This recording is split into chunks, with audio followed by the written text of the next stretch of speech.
And we're live, and welcome to another Practicalli Clojure study group.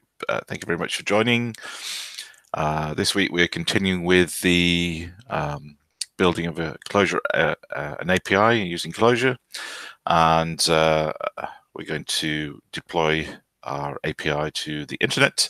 You're going to use a service called Heroku, and we are going to also talk about adding some more tests to the Clojure API as well, so we can have unit tests around each of the API requests as well, and that should keep us busy for the next hour. And all the code is online, and there's a link to the repository in the notes of this broadcast. Okay, so let's get started. I'll share my screen. Share my entire screen. And so we do have this repository, which is so there on GitHub. I think I've got a few more changes to push, but essentially this is a project for our API. We've created it with lein-ring and with the Composure API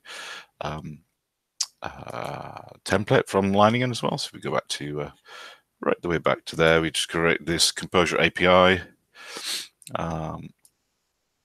project, and we included Clojure Test as well, which includes Clojure Test, which is straightforward to use in Clojure, and this also includes something called ring mock, which is a mocking framework. We'll talk about that, about how to how to simulate the application so you can test it without having to run the application as well. So it makes it easier to actually run your tests.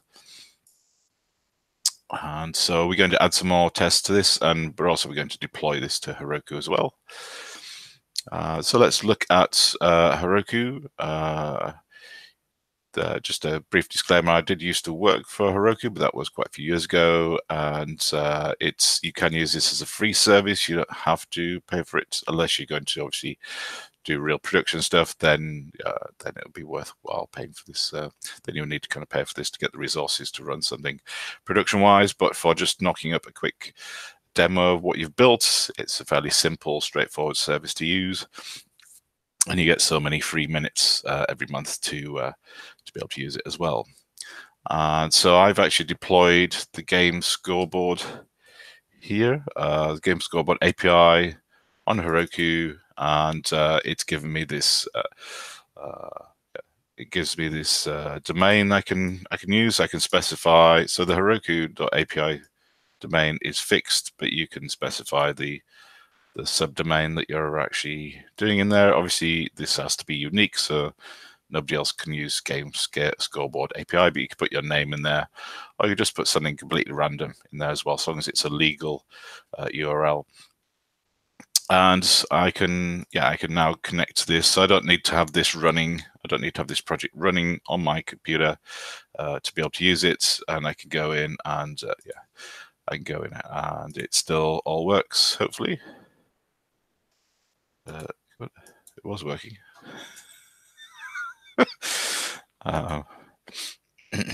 see, what's it doing? Broken it already.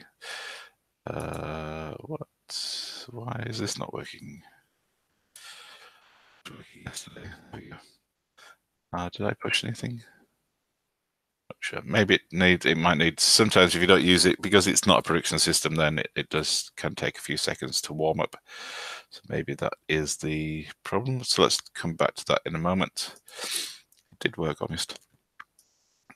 So if you go to Heroku.com, let me just open that. So Heroku.com.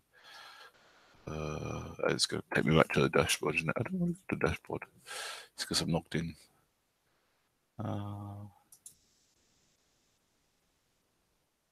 There we go. Yeah, so you can go in and there you go. You can sign up for a free account, which is somewhere around here. And essentially what you can do is you can just, you don't have to set anything up really. You can just basically push your code to Heroku. You create an application, which you can also do via the web, which will show you how to do that as well. And you can add a little simple file, just tell Heroku how to run it, and then off you go. So if you go in and there is a login somewhere. Oh yes, because I'm already logged in. But yeah, if I logged out, there'll be a little sign up, so you can create a free account and push it there. And then there's Clojure section as well, so they talk about doing things in Clojure. And there's several ways you can do this. You can either deploy your uberjar, you can push your code and it will compile it and package up an uberjar for you, and then run that as an application. And you can also use Docker as well, but obviously then you need to set up Docker containers, which adds a little bit extra overhead that we don't really need just yet. And there's a whole bunch of add-ons and stuff you can get, but I'll let you go and browse through that yourself.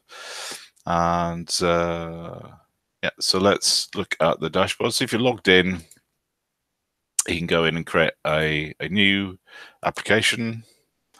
And if you're in the UK, or if you're the other side of the world, then you can also select Europe, which might be a bit closer to you. That's what I selected. And you can specify a name. So this is where I put the game scoreboard UI, and it'll tell you whether it's available or not, whether you can use it. And I think it will just generate. Will it generate a name? Yeah, if you don't specify a name, it'll just generate one for you. This one is Mighty Scrubland, and then a unique number. So that would be the first part of the web address. And it tells you how to tells you how to actually set this up. So you would do Heroku, like if you're using the command line interface, or you can use GitHub, or you can use a container repository, so for Docker. And you can just attach it to your GitHub repository. So if you push something to GitHub, then it will just go and deploy it for you, and you'd have a running application. I'm kind of used to using the CLI, which allows you to do logs and things on the command line. So I've installed the Heroku command line interface. It's just a command line tool. And then you can do Heroku login, which basically lets you log into Heroku on the command line. So it just opens up a browser, you just log in, and then your command line tool is connected to Heroku. It knows who you are, and obviously manages all the permissions for pushing code, because essentially you're just pushing code to GitHub repositories. And you can just add, if you've already got an existing project, you can just add a Git remote to your project, and then push code there to that.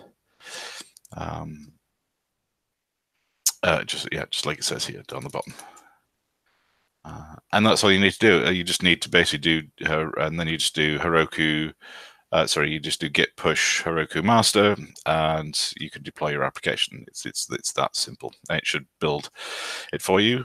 Obviously, you need to have a working application, otherwise it's not going to work. So let's just go back here. So I created this game scoreboard. Oops, there we go.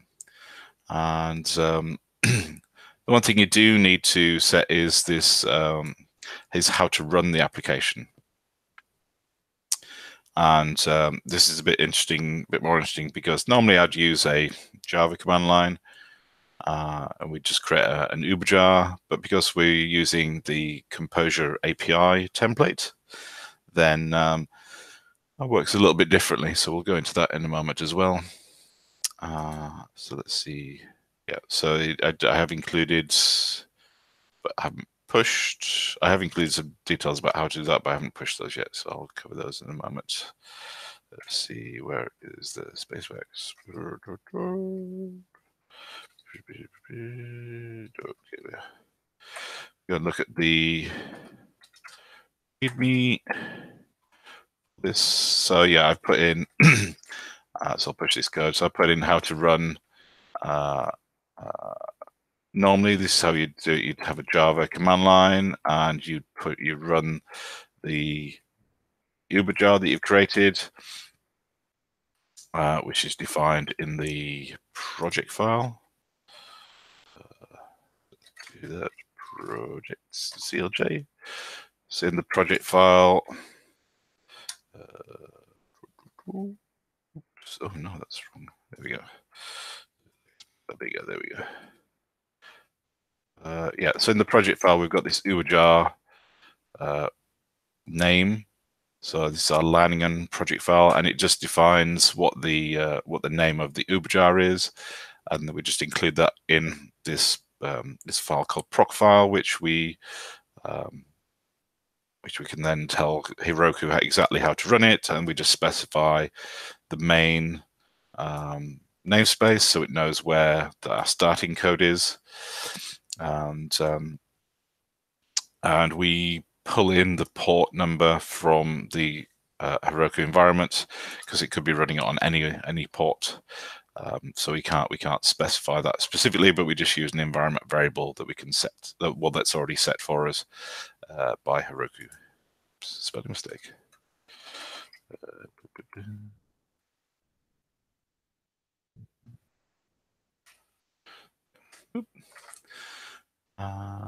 So if I was doing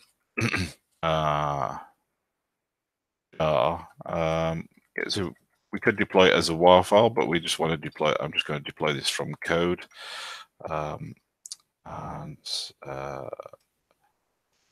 What we would do is basically just do we would do oops. So we just do git push and Heroku, which is the alias for the Heroku repository. So we basically, instead of pushing our code to GitHub, we're going to push it to Heroku, and we want to push it to the master branch because that's what Heroku builds off from by default. It will build an application and then deploy it for you as well. So this is all we need to do once we're set up. Just do git push Heroku master. Look at the proc file. So it's just a proc file with it. So this is like a process file. So what is the process that's going to run once we've built our application on Heroku? And this is just, again, just very simple command. And we're going to use lining on here because, again, we're using this we're using this clojure.api application. And when we actually use that, we don't actually have a main function to call. So if we go back and look at the code, it's the handler code. You can see that we have lots of stuff. We have our help functions, we have our game data, we have our app. And so we have this app defined called app, so, which includes all our APIs that we can call. But there's no actual main or dash main function to call as we would normally do. So this is why we're using this, we're using lein-ring to actually run our application. Oops.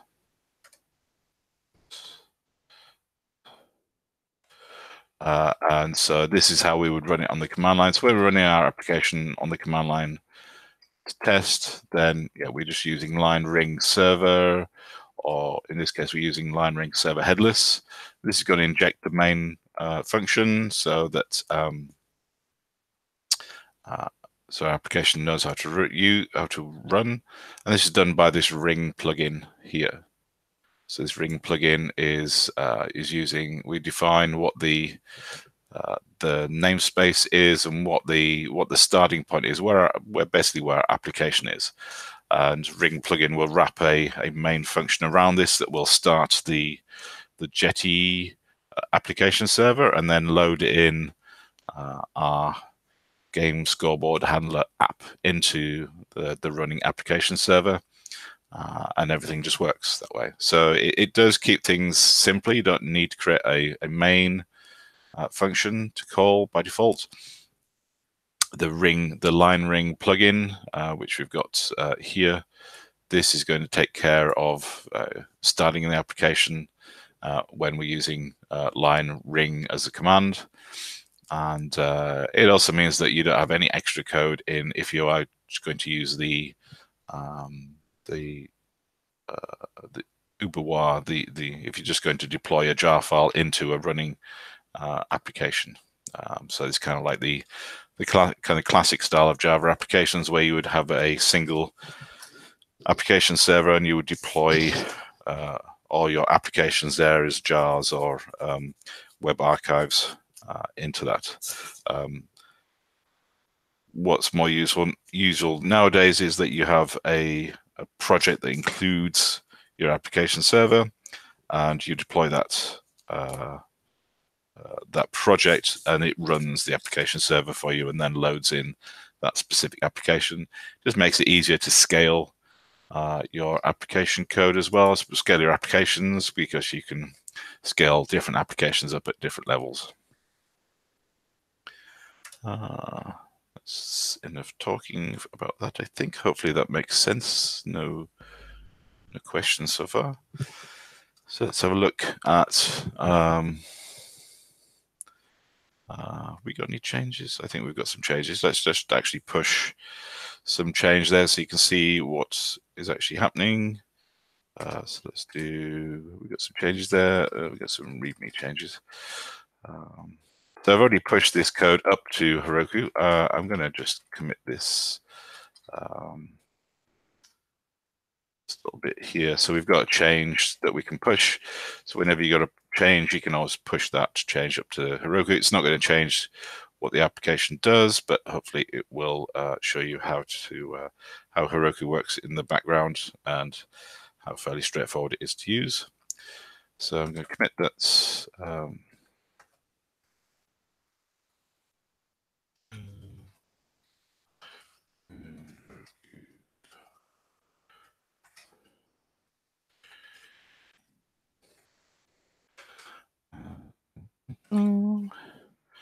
Then we can so we can push that to, I'm going to push that to GitHub, which is origin master.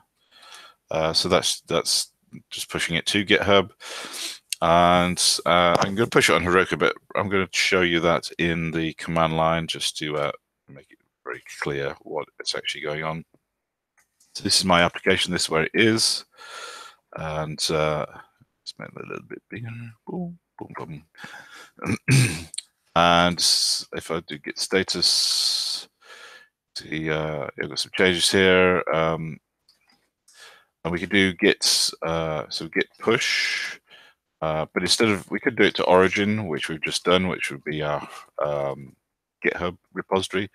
We're going to use Heroku, which is our Heroku repository, and then we're going to tell it to push to master, which is the branch.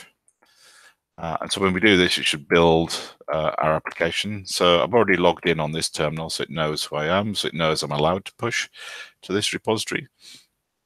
And what it's doing is actually just building a new application deployment. So it's building a new container for me, and it's pushing, it's going to build the application. So it's going to build uberjar for me. So it's going to build a Java and Clojure jar file, and it's downloading lein-ring for me as well. Doesn't quite have the latest version of lein-ring, but in this case it's not going to be an issue for us, I don't think. And although it's doing an upgrade there as well. And then it's seeing, oh, actually it's just built it already. So it's downloaded a bunch of all the dependencies. It's created a build, so it's created the like snapshot, our server here. It's created our uberjar there, and we can. So it's going to run that, and then it's got the proc file. It's detected that it's read the proc file, so it knows how to run the application, and now it's running on this Scoreboard API here, and that's the deployment done. So it's we could do Heroku open, and that should open our application. And if all goes well, I think it's all goes well. Let me just check. We can also, if something doesn't go right, we can also do Heroku log. Is it log or logs? I can't remember. And then tail. Oops, I spelled Heroku wrong. There we go.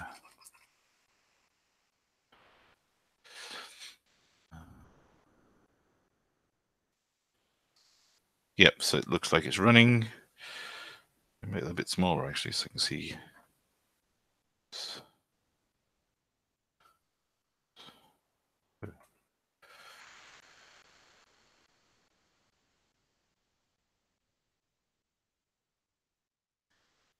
Yeah, so you can see it's a bit small, but you can see it's changed the state from starting to up.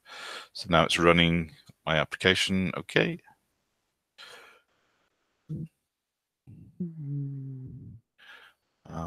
So it's working. It's running on. It's telling me what port it's running on as well. So Heroku will redirect to that port whenever we've got we're on the application as well. And there we go. So we got our application there. Oh, it's working. There we go. The other one must have been taking a few moments to start up. There we go. So now we've got the application running live on the internet, and all I had to do really was just create a Heroku account, add a second remote address to a remote repository to my project, and let's take a look at that. So if we come out of that, boom. So I'm still in the game board API. So if I do git remote -v, you should see I've got two different sets of remote repositories. So there's the GitHub repositories, so for pushing and fetching, and then I've also got the Heroku repositories as well.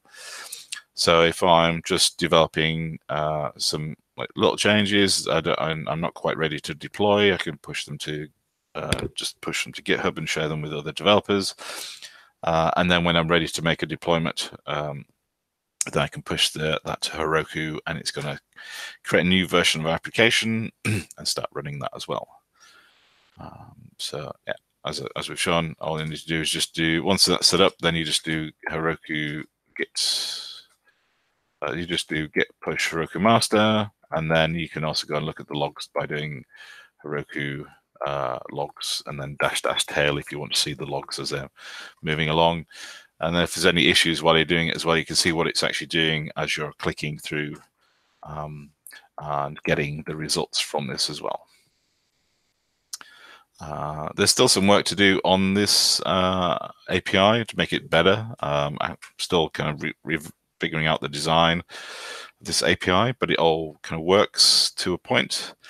And so we should be able to now kind of build something that consumes that. So whether that's a game that uses the API, or whether it's a Clojure application, or it could be a Clojure website, or it could be a Clojure script website, we can go in and consume that, and we've got a URL for this as well. And we could have a development environment and a production environment and a staging environment if you wanted to. And it would just be a matter of creating several different applications here. So we could have, so the game scoreboard API could be our production one, and we could have game scoreboard. Oops, if I could tell it.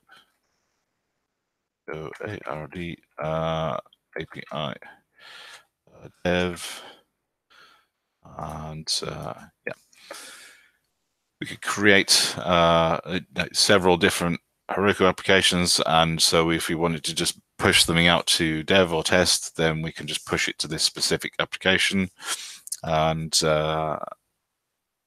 and then we could deploy it to a live to an environment that was live on the internet but wasn't live used by users, so our testers could actually go and play with it and try and break it as well.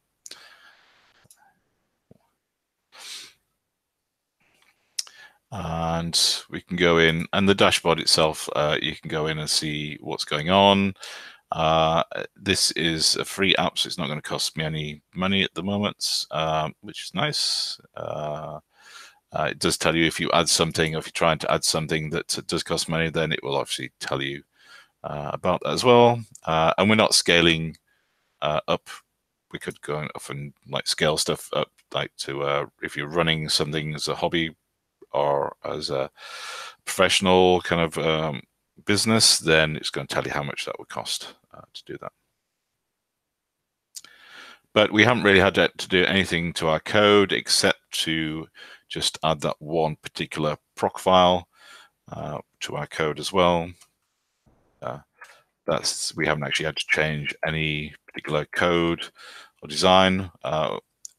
This application already kind of takes doesn't have a hard-coded port number, so that'll be the only thing to watch out for otherwise.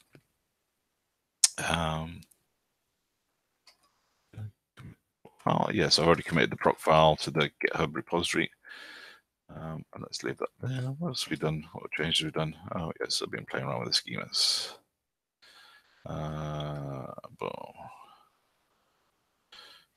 What else did it? Oh, yeah, and so it's got my application running live, and then whenever I'm going to make some changes to it, I can push new versions to that as well. So let's think about writing some tests so that if I do change my application, then it's going to, I'm going to know if it actually breaks before I actually push it to Heroku. Just take, let's say like a few seconds to a minute to kind of deploy the application to Heroku. And if you're adding new libraries to your application, then obviously it will take a few seconds extra while it downloads those, but it will cache them each after the first time, and so it'll be fairly quick if you don't add libraries to that as well. So it's quite out of the Git thing here, and let's look at the tests we've got so far. So let's do. And our tests are in this core handler file. So under the test, game scoreboard core _ test. So far we've got this space. We've got this code here, and it's got a number of def test functions. That each one of these has one or more tests inside it. And let's see. We want to have. There we go. So for this, because it's only really an API, it's not really doing any business logic just yet. We at least need to have, or we should really have a unit test around each of these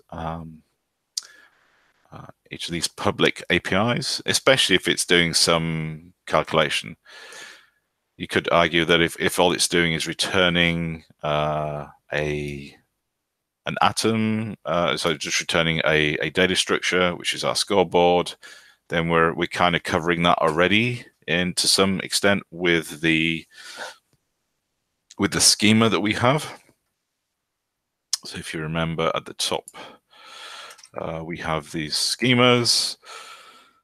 This is a schema for score and scoreboard. So we already kind of patching some like the structure of that as a way to test in kind of the basic sense of, are we getting the right shape of data? But it's kind of also useful to, especially as you add business logic or any kind of logic to this, to actually include a unit test around this, just to make sure that as that logic, as that kind of behavior changes, then you're not breaking the fundamentals of what you're expecting to deliver via that particular API. So to do that, we're going to use clojure.test. And it's a built-in testing framework into Clojure. It's already there, so we don't need to add it as a dependency. And I'm going to make that, yeah, that's big enough. Oops, there we go. And I'm going to make that window all by itself. There we go. This is a little bit messy. I'm going to tidy this up as I go along, but essentially this game Scoreboard core test was created when we created the project. So it added something called Cheshire, which is our little library for parsing JSON, because our API most APIs nowadays generally send through JSON data. And really, rather than using JSON data inside Clojure, although it's very similar to a map, it's nicer to use a Clojure map. So we're going to use this Cheshire .core library as Cheshire, and this is going to translate from JSON into a nice Clojure map for us. And we can see here that we've got a little helper function, which is just basically, we've got to call this from our tests, and it's basically going to read in a URL, and it's going to read in a JSON object, and it's going to pass that and create a nice sort of Clojure map for us as well.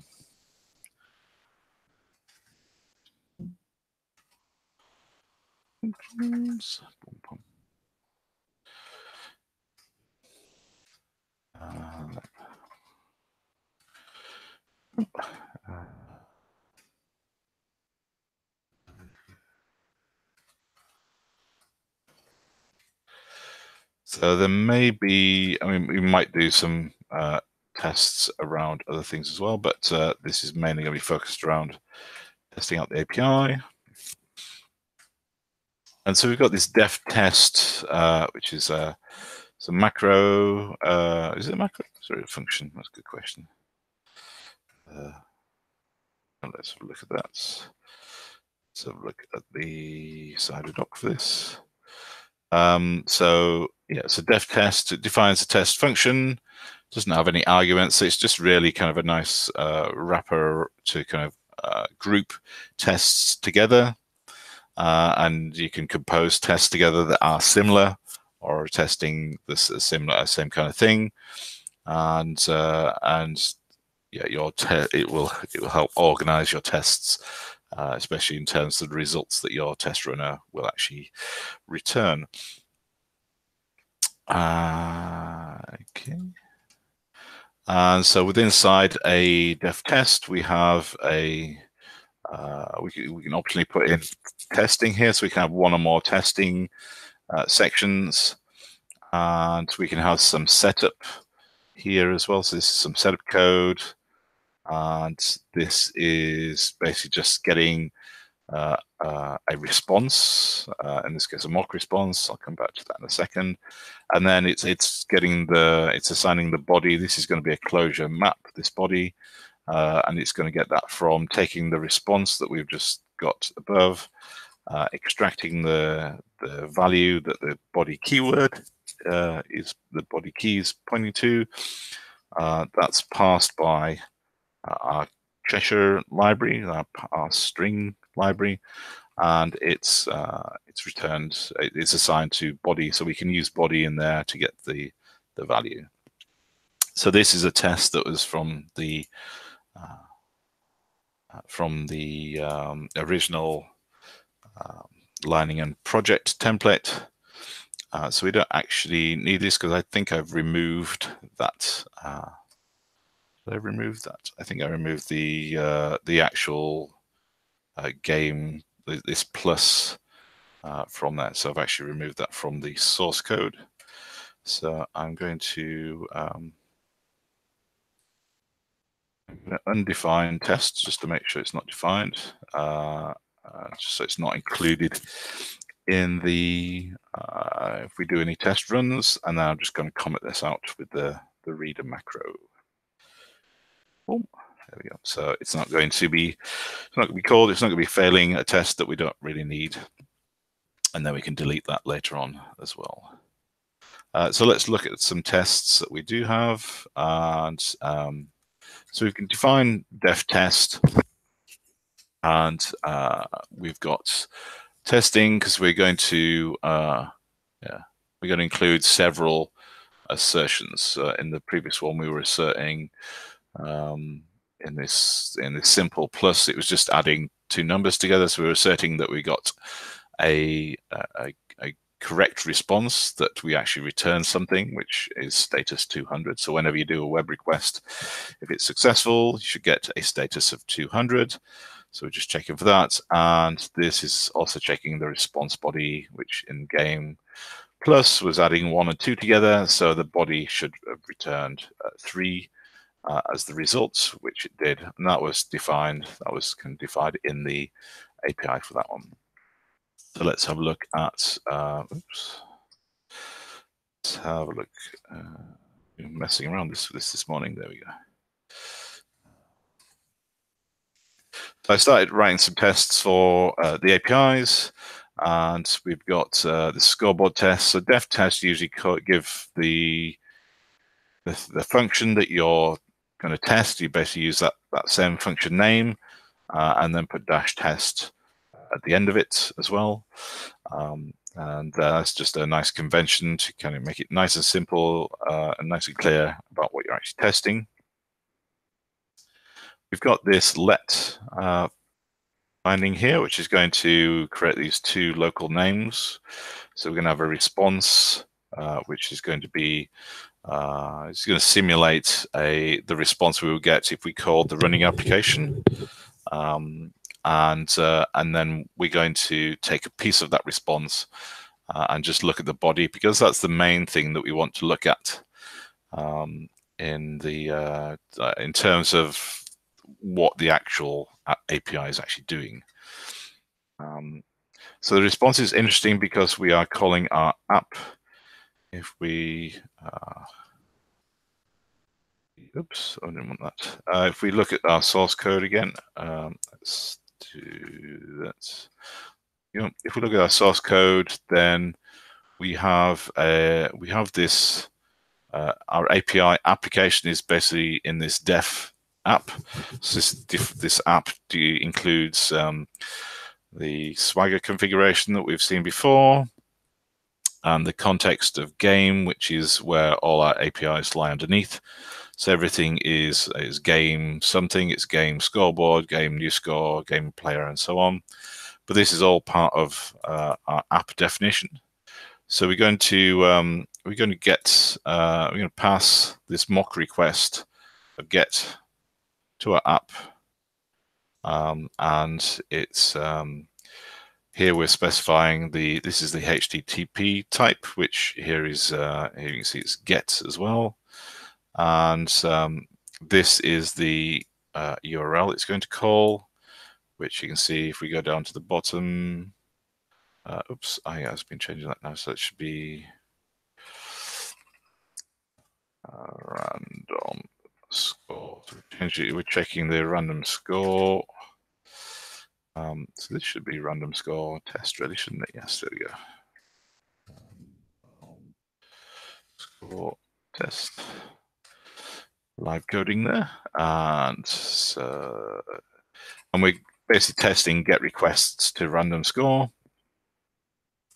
And so we've got this mock request. So again, we don't have to have our application running, and this is just going to pretend to do the same thing just by reading the code, because Clojure is really flexible. You just have this mock library that we've defined at the top here.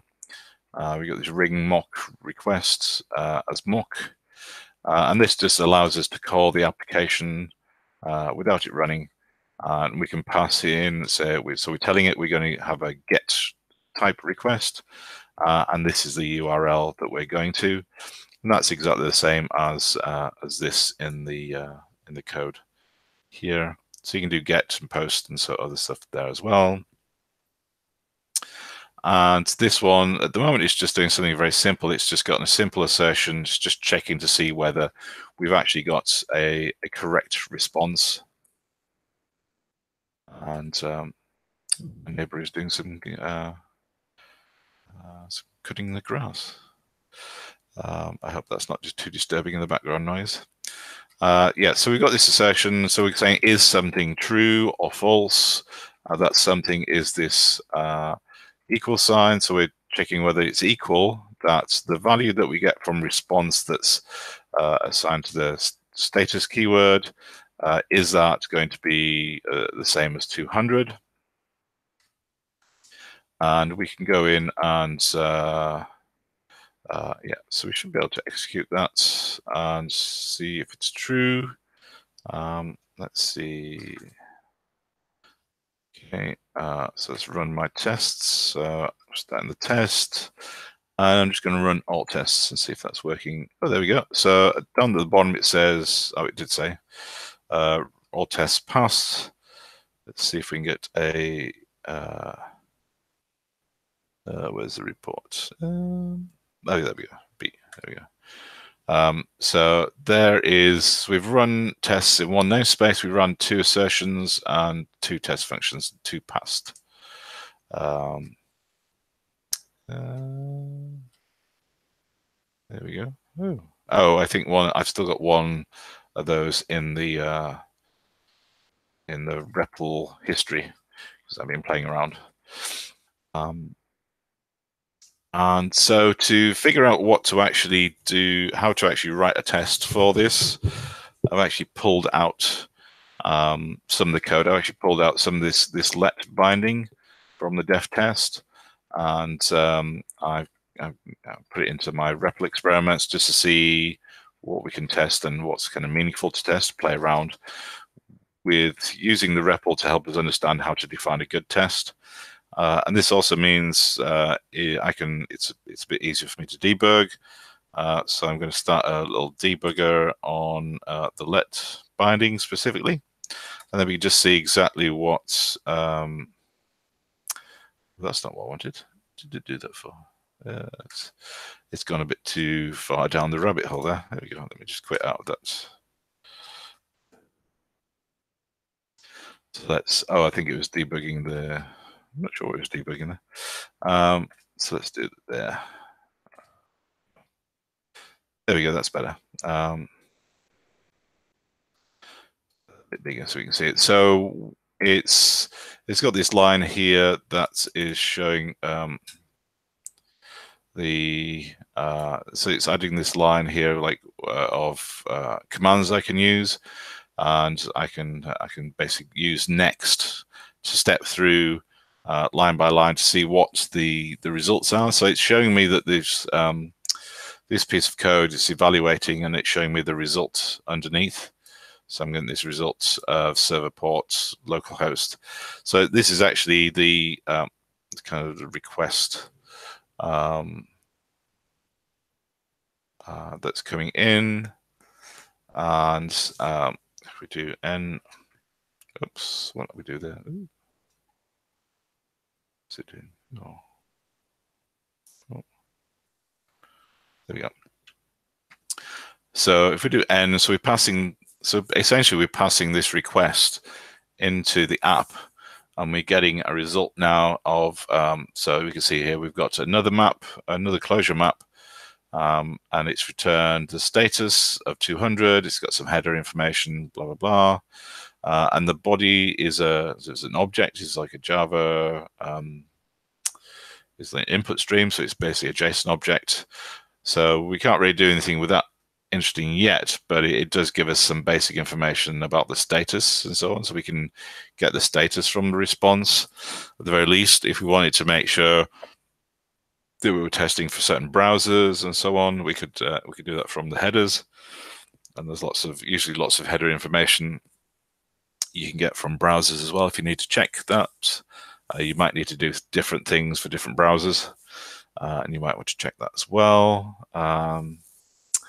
But this is, yeah, so that's the response. And then let's look at the next thing. So now we're still showing you what the response is, but we're going to get the body from the response, and that body is this is essentially a JSON object that's been serialized by Java. And if we use the parse body, then we actually get the scoreboard. Oh, it's actually getting. Oh yes. Ooh, what am I doing there? It's actually getting the scoreboard here. Oh yes, because the random score will create a new random score and return the current scoreboard. So we're getting the scoreboard back from our app, and but this time it's a nice Clojure data structure. So we basically got a list. We've got a sequence of these maps which have player ID in and score, and it shows us the structure of the data that we can get from. So it's no longer a serialized JSON object. It's now a Clojure map, and we can play around with that. And then I think that's what else we got. Ooh, there we go. Oops. Doesn't seem to like it when I select things. I shall not do that at the moment next time. And so then we can see, yeah, so the body is still our map. We can get the first element from that. And then we could get the score and the player ID. So I'm using a bit of destructuring. If you remember from one of our previous videos, we talked about destructuring. And basically, it's defining the structure that represents the structure of the data structure you want to pull data information from. So we want to be able to get player ID and score from there, from the map that is the body, or the first of the body. And so we basically represent the structure of this data, of this collection, and we specify the keys that we want to pull out. So we may only want to pull out score. We might not want player ID. So we could just do like an underscore here and score.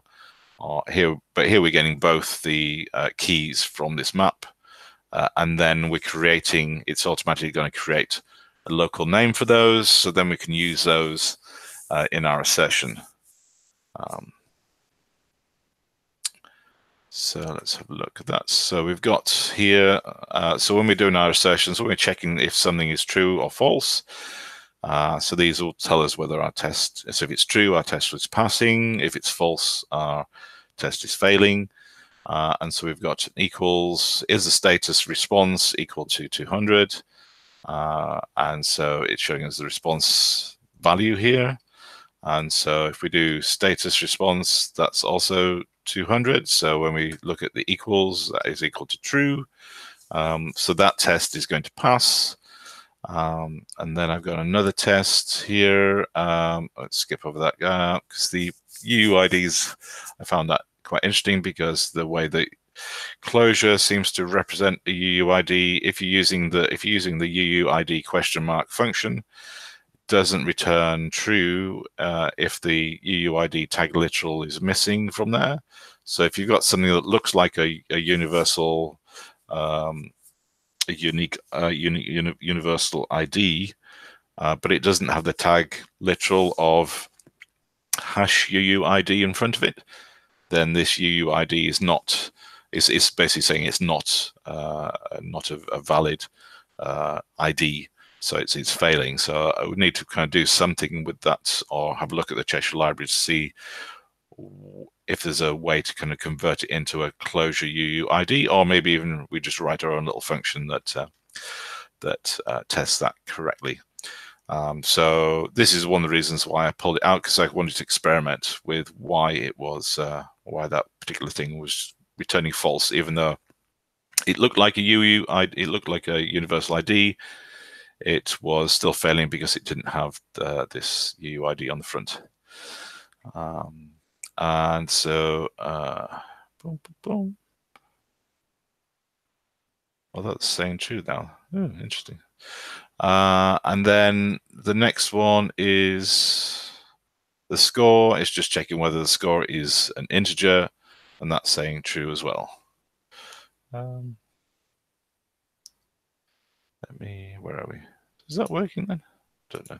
So I can put in this assertion into our test. So back into our random test thing. And run our tests again, run the test, port, and that's showing the tests again. Okay, that's fine. Let me just check that that's evaluated. Oh yeah, sorry. Oops, I didn't include the destructuring, which is quite important in this case. So I need to include the destructuring into our test, so that it actually has the local value, because at the moment it doesn't know what score actually is, because we're not passing in score into the def test. We haven't set the score in the let binding yet, so let's stick that in there. And now you can see that the red underline from score is gone, and now the score knows what it is. Oh, it's a warm cat. There we go.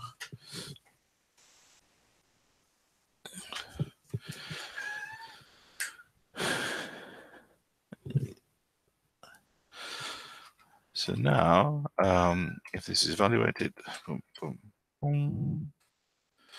Yep, that's all evaluates correctly. Let's see what happens if we run our tests. Boom, let's do a test report. So, okay, that's working now. And then if we go and add, let's see if we add this one, see if this is actually going to work now, because it said it was working. But maybe it works. Help us.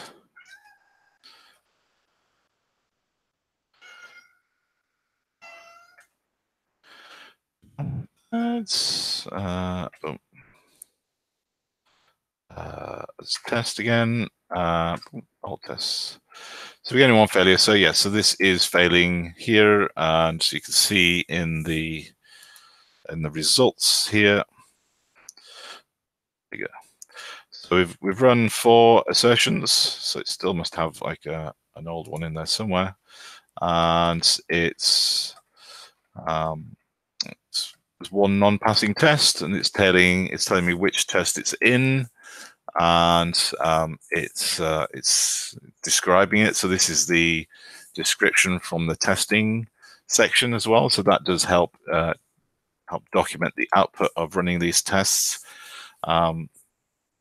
And so it's basically saying that when it does UUID on this string, which is what we're getting from the scoreboard, it's saying that this is not actually a UUID, so the test is failing. So we need to, this is probably not the correct way to fix it, but if we added essentially a UUID on the front of it, it might trick it into thinking that this was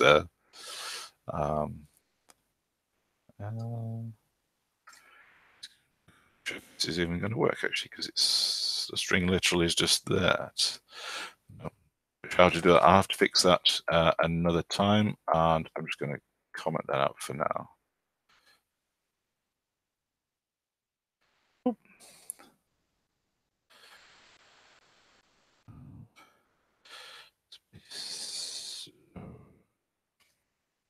Comment that out with the reader macro. The reader macro is quite nice because it doesn't return a value. If I put a comment in there, that would return a nil value. That might confuse the test. But it's using this hash underscore basically tells the Clojure when it reads this line, it says just ignore the next expression. Just don't try and evaluate it. Just completely ignore it. So it will ignore everything from this open bracket all the way through to the closed bracket. And it's a nice way to. It's one way to kind of include some code that you need to fix. Obviously, you can put in a I mean, I could put in a normal comment in here to do, and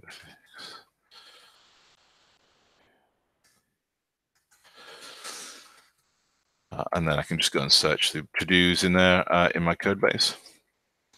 I can keep on adding assertions in here. I can create a, if I change this to, I mean, I could change this to just general scoreboard,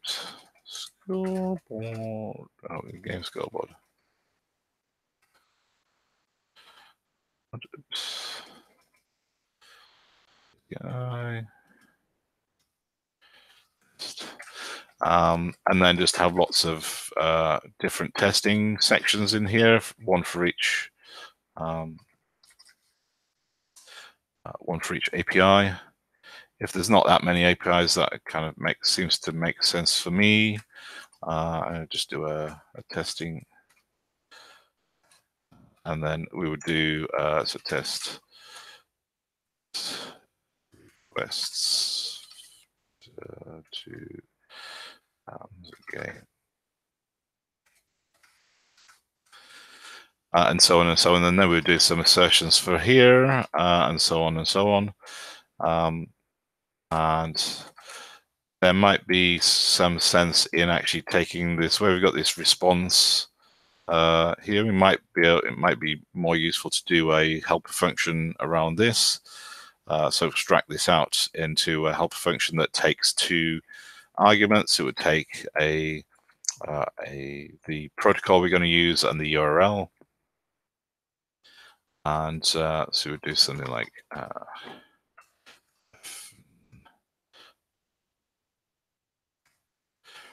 request, and that would take the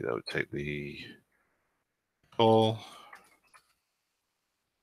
That would and the URI, universal resource indicator, and this would basically do whoopsie. What this does.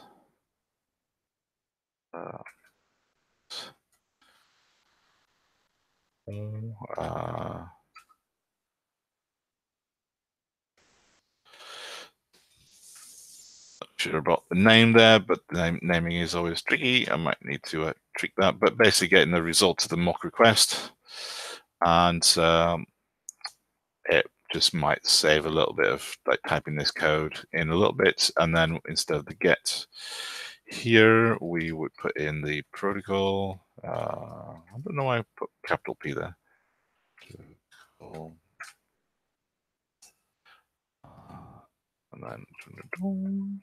And then instead of hard coding the thing in there, we'll put in URI. Oops. URI. And I don't know why I put that in capitals, but there we go. So instead of putting this line in here, I can just put in an abstraction of putting the mock request in there.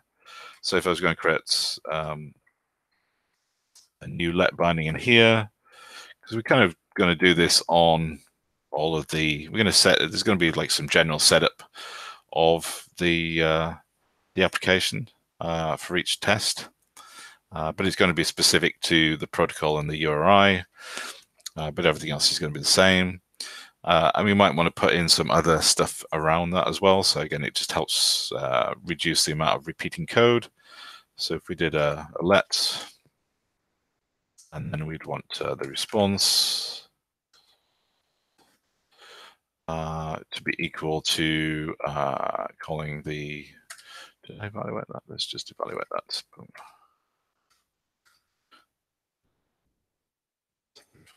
To the mock quest results. And yeah, it just makes that a little bit like cleaner for me.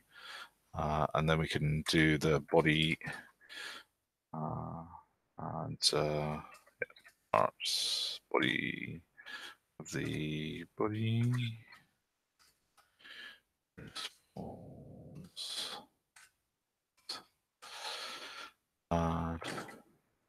that's reduced a bit. We might need to, yeah, I'm curious to see if we can kind of just refactor that out to a general thing that they all kind of use. So we do but because they're using different gets and URIs, then I think it's quite useful to have. You're probably going to have some commonality in each of these tests as well. Okay, I'm going to leave it there. I think there's no questions. Hopefully everybody is following along.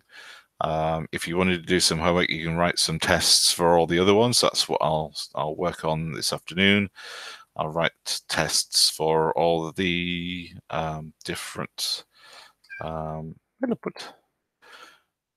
Oops. So all of the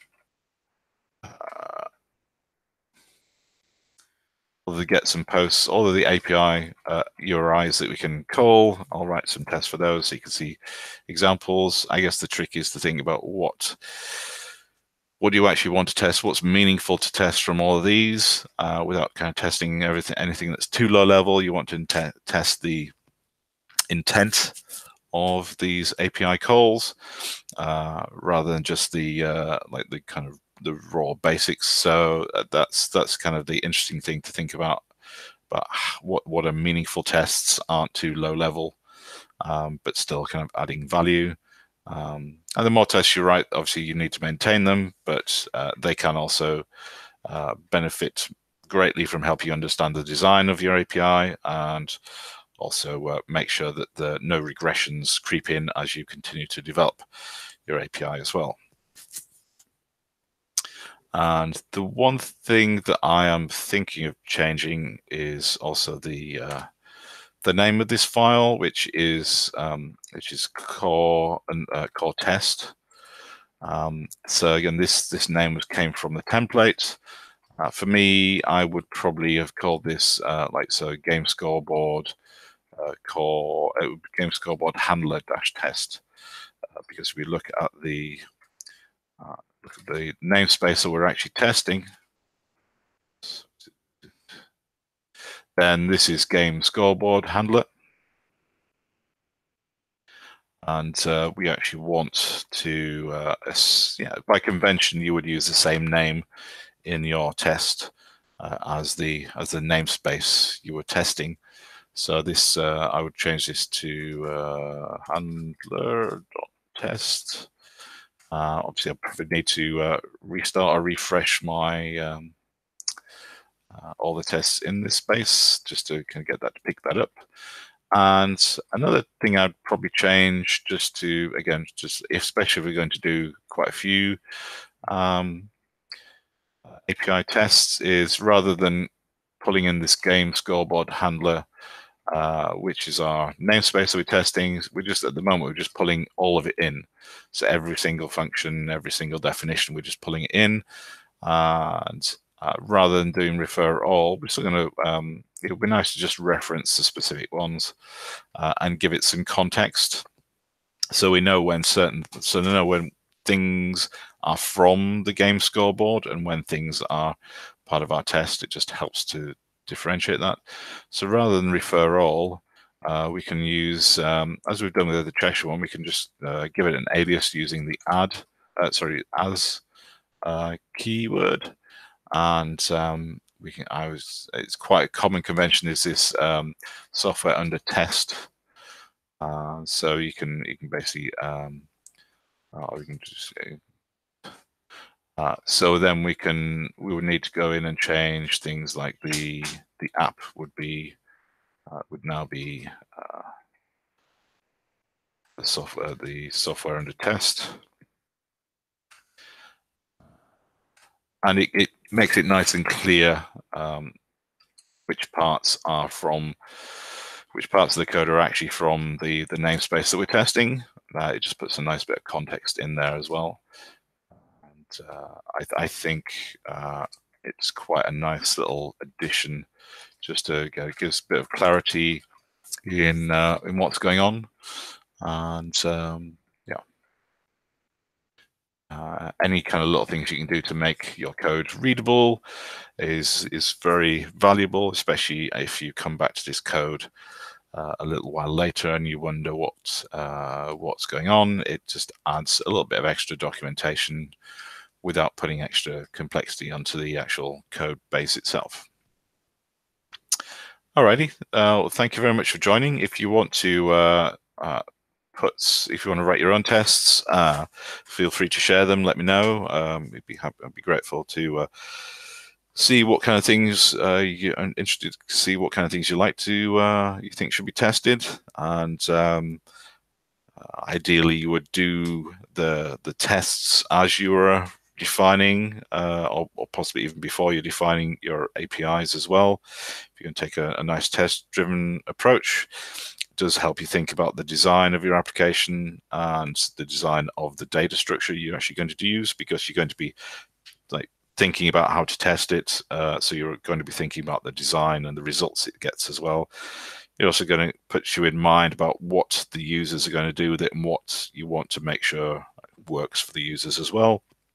So it's really useful to do your tests, do your dev tests before you actually start to define your application, and it should help you actually create the right kind of data structures and functions as you go along.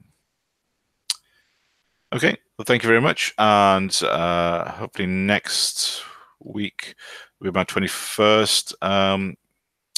The 21st broadcast we do. At some point, I'm hopefully trying to change over to open broadcasting software, so I'm going to do some experiments of that this week, which hopefully should make a nice improve some of the ways that we deliver this project as well, and hopefully I'll create a nice placeholder website with all the videos in, so it makes it a bit easier to find the videos that you actually want, rather than kind of navigating through the different sections of YouTube.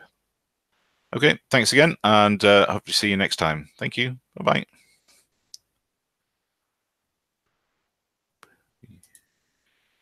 I want to get rid of that as well.